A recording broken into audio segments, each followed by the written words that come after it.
No one knew who the queen screamed or how it traveled so far. But when the queen fell to her knees, something ancient woke in the land. The courtyard had never known silence so loud.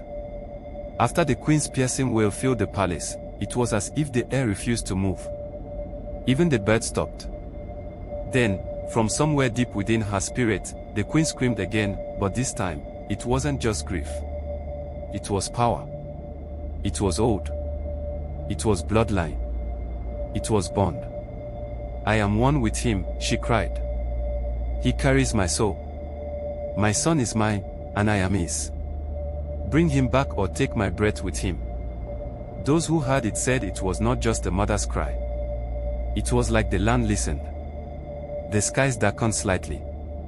The air felt charged. Something stirred. That night, an old palace cook, the one who had once seen the queen give secretly to the poor, approached her chamber with trembling hands.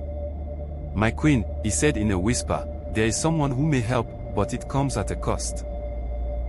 He spoke of the Ellery, a blind woman who lived alone at the edge of the forest where no one dared go.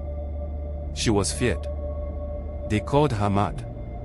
But the cook said she knew paths no one else knew. With nothing left to lose, the queen insisted she be taken there, alone. The king protested. "You not step into darkness chasing shadows," he said sternly. But the queen looked into his eyes. "Come and fierce, would you rather I sit and wait while our child is taken farther away with every breath?" He said no more. The queen found Ellery waiting, sitting in the dust, eyes white as chalk. Without looking up, Ellery spoke. "He's alive. But only love that bleeds can bring him back." The queen bowed her head. "Then let me bleed." What happened next was never fully told. But days later, warriors returned with baby Adebayo. He was wrapped in cloth, sleeping. He had been found not far from the Ijaun border, alone, safe, and untouched, resting beneath a tree, as if laid there gently. But the queen was weak. She could barely stand. Her feet were torn. Her voice was nearly gone. She carried her son back into the palace herself, but her steps were slow and shaky. She said nothing for days. Only the cook, who helped tend to her, later whispered that in the forest, she had begged something older than kings, something that demanded silence after sacrifice. The king changed after that. He sat longer in silence. He stopped raising his voice in pride. He spent his nights not in court meetings, but at his son's bedside, watching him breathe. But peace was short-lived.